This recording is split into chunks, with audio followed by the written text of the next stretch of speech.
Begitu juga jodoh. Kalau orang melanggar, kalau orang khawatir sampai nanti kalau keduluan sama orang lain, nanti kalau misalnya ternyata jadian sama si dia atau siapa misalnya, sehingga kita menggunakan cara-cara yang tidak Allah ridhoi. Salah satu caranya adalah main belakangnya menggunakan sihir atau dukun segala macam. Nah ini berarti kita nggak yakin dengan takdir Allah bahwa pasangan itu udah ditulis sama Allah.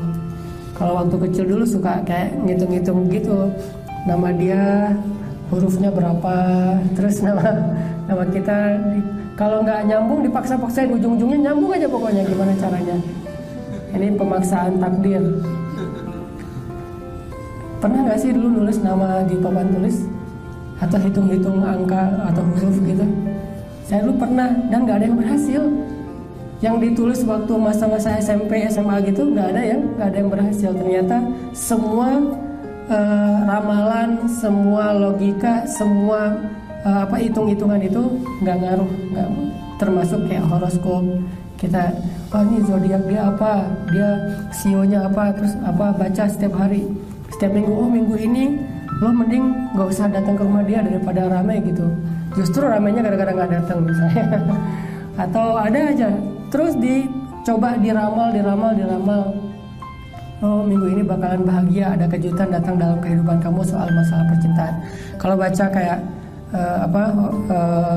ramalan gitu kan, yang pertama dilihat kan selain keuangan, percintaan kan, itu langsung dibaca, wah ditafakuri, ditadaburi, diulang-ulang, hampir dibaca dalam sholat gitu, saking semangatnya gitu, diulang-ulang.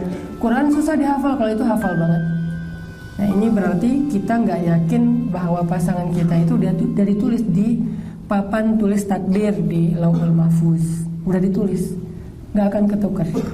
Kalau ada yang kita kecengin, yang kita senengin, yang kita pengenin, ternyata jadinya sama orang lain, kita tinggal bilang, oh berarti yang ditulis di papan Lauhul Mahfuz bukan dia. Atau, nah ini ada yang lebih menarik lagi, oh sebetulnya yang ditulis di Lauhul Mahfuz itu bukan cuma saya buat dia, tapi saya dan kamu gitu. Menikah dulu sama orang lain, terus orangnya meninggal gitu ya. Sebelum malam pertama habis akad meninggal, baru nikah sama kita gitu. Bisa juga kan kayak gitu. Banyak banget cerita teman-teman saya yang saya kenal tuh cinta lama bersemi kembali, itu banyak banget kasus-kasus kayak gitu. Berarti emang takdirnya kayak gitu dari Allah. Sampai ada cerita temen, ini kalau kita ngomongin dengan bahasa sekarang mah pacaran gitu ya, nggak tahu pacarannya udah jauh atau yang pacaran biasa. Diputusin terus datang orang kedua, jadian 6 bulan kemudian pengen nikah. Pas acara hari pernikahan, orang pertama ini, si cowok pertama ini datang. Itu kan hari yang pesta muduka aku kan, kalau lagu dangdut dulu tuh. Datang dengan wajah yang sedih banget lah, kebayang lah kayak gimana perasaannya pasti. Kayak ketika cinta bertasbih, era cinta gitu kan, hancur-hancurnya tuh pokoknya.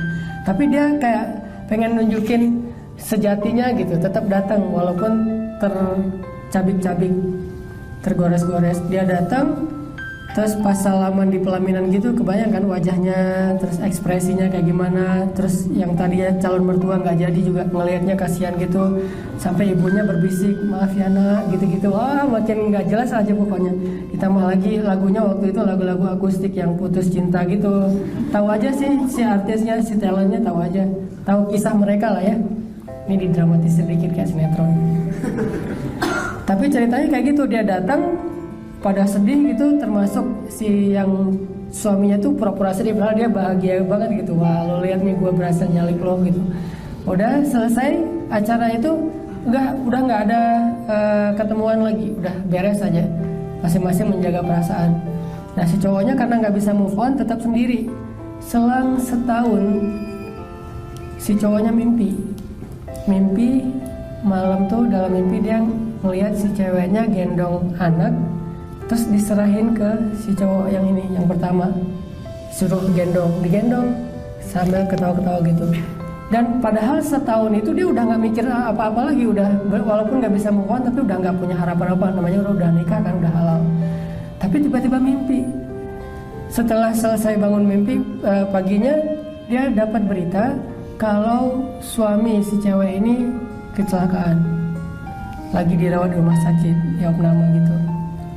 Selang seminggu kemudian meninggal dunia. Tapi dia pas di rumah sakit nggak datang, cuma dengar kabar doang, nggak datang. Pas meninggal dunia baru dia datang. Ketika udah pasti lah ya, udah fix gitu. Pas udah meninggal dunia baru datang dia. Kalau sakit entar lagi juga sembuh, banyak yang kecelakaan sembuh gitu.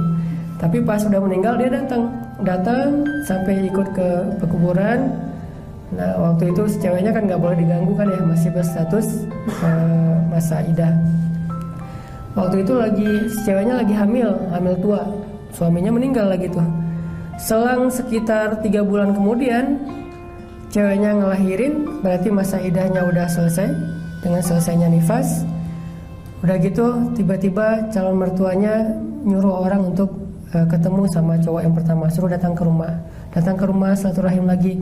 Gak lama kemudian terus teranglah keluarga dari ceweknya minta dia kembali lagi. Akhirnya baliklah dia menikah dengan orang yang dia cintai pertama, tapi dengan status udah punya anak satu, persis kayak mimpinya. Jadi ini kayak Allah skenario kan, dan kehidupan manusia itu kan kayak gitu ya. Walaupun gak selalu lewat mimpi, tapi mimpi itu kadang-kadang kan Allah kayak ngasih kayak ngasih bocoran gitu, kasih kisi-kisi lah ya. Tapi kadang-kadang gak dikasih kisi-kisi, langsung dikasih kejutan, dan hidup kita kayak gitu. Berarti gak ada yang ketukar kalau emang Allah udah nulis takdirnya kayak gitu. Tinggal kita ngejalanin aja, yang penting jangan melanggar hukum Allah, itu doang sih. Dan gak perlu juga kita dengki iri sama orang lain, karena gimana pun kita berusaha, kalau emang takdirnya bukan dia, gak bisa tuh. Jadi bukan salah teman kita yang nyalip kita duluan, padahal kita ngecenginnya udah 2 tahun. Dia gak salah, jadi kita jangan melampiaskan ke dia. Jangan nyewa preman pasar terus habisin dia, enggak. Karena bukan salah dia, bukan dia yang nulis takdir. Gimana pun kita berikhtiar, atau sebaliknya, kalau emang takdirnya nggak seperti yang kita harapin, nggak akan jadi. Allah yang mentakdirkan cewek ini atau laki-laki ini nikah sama perempuan tersebut. Sehingga tidak ada orang yang perlu kita salahkan, tidak ada orang yang perlu kita jadikan kambing hitam, tidak ada sesuatu yang perlu kita keluhkan. Terus buat apa perjalanan 2 tahun, 3 tahun, 10 tahun ngecengin, mencari ta'aruf dan segala macam?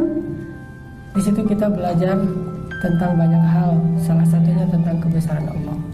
Jadi poin pertama, Allah bilang bahwa pasangan itu takdir Allah. Yakinlah kalau kita nggak dikasih pasangan di dunia, gak usah khawatir meninggalnya. Jangan sampai kita meninggal, aduh saya bentar lagi kayak mau meninggal nih, saya nggak rela, kenapa belum nikah? Nggak, nikahnya nanti di akhirat. Toh banyak banget hadis yang Nabi bilang Allah yang sendiri akan menikahkan dia dengan pasangannya atau dengan bidadari. Itu banyak banget hadis kayak gitu. Salah satunya hadis tentang orang yang menahan amarah.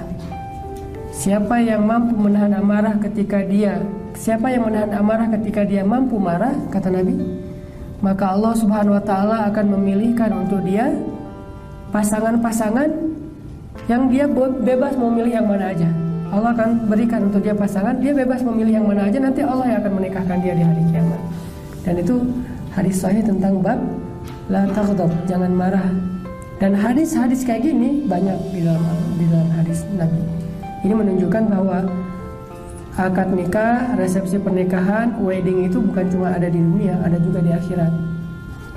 Malah wedding di akhirat itu kayaknya lebih seru, karena WO-nya itu udah para malaikat sendiri, bukan manusia. Yang nggak perlu bayar mahal, nggak ada kesalahan teknis, WO-nya langsung para malaikat. Terus penghulunya Allah sendiri, yang jadi wali, penghulu. Khutbah nikahnya mungkin Rasulullah kali ya. Rasulullah menyampaikan. Yang jelas, kalau kita mau mengimajinasikan akhirat, karena akhirat itu jangan hanya diyakini tapi diimajinasikan semampu kita. Dan dengan closing, apapun kebaikan surga yang kita imajinasikan, pasti surga lebih dari itu. Apapun keburukan neraka yang kita imajinasiin, pasti neraka lebih buruk dari itu. Tapi kita boleh berimajinasi sebaik mungkin tentang surga, walaupun surga tetap lebih baik daripada yang kita pernah bayangkan. Jadi kalau di dunia hal yang paling menyenangkan mungkin hari pernikahan itu kita didandanin. Cuman kalau cowok didandanin agak-agak gimana gitu ya. Kan ada yang model pakaian cowok, oke kalau pakaian doang, tapi sampai di make upin, pakai lipstick, cowok juga pakai lipstick itu agak-agak gimana kalau orang Sunda yang geleh gitu ya. Kok pakai lipstick cowoknya. Nah, nanti di surga pasti lebih dari itu. Lipstiknya warna-warni. Yang jelas ada wedding, ada akad nikah, ada hari bahagia di surga. Dan itu kayak pernikahan termahal sepanjang sejarah manusia. Pernikahan termahal di dunia aja misalnya yang menikah pangeran Arab mana atau pangeran Inggris atau apa menikah itu aja udah heboh sedunia kan, apalagi pernikahannya pangeran surga. Jadi tetap kita yakin bahwa pasangan kita itu udah Allah ciptakan.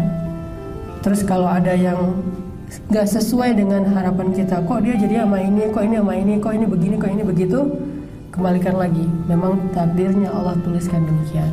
Kita cuma ngejalanin sebaik yang kita mampu, hasilnya Allah yang menentukan. Itu yang pertama tentang pasangan.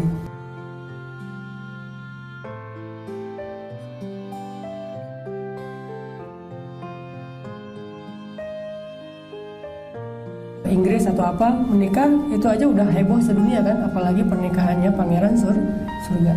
Jadi tetap kita yakin bahwa pasangan kita itu udah Allah ciptakan.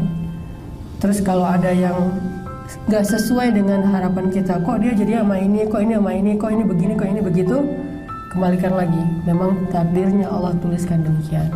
Kita cuma ngejalanin sebaik yang kita mampu, hasilnya Allah yang menentukan. Itu yang pertama tentang pasangan.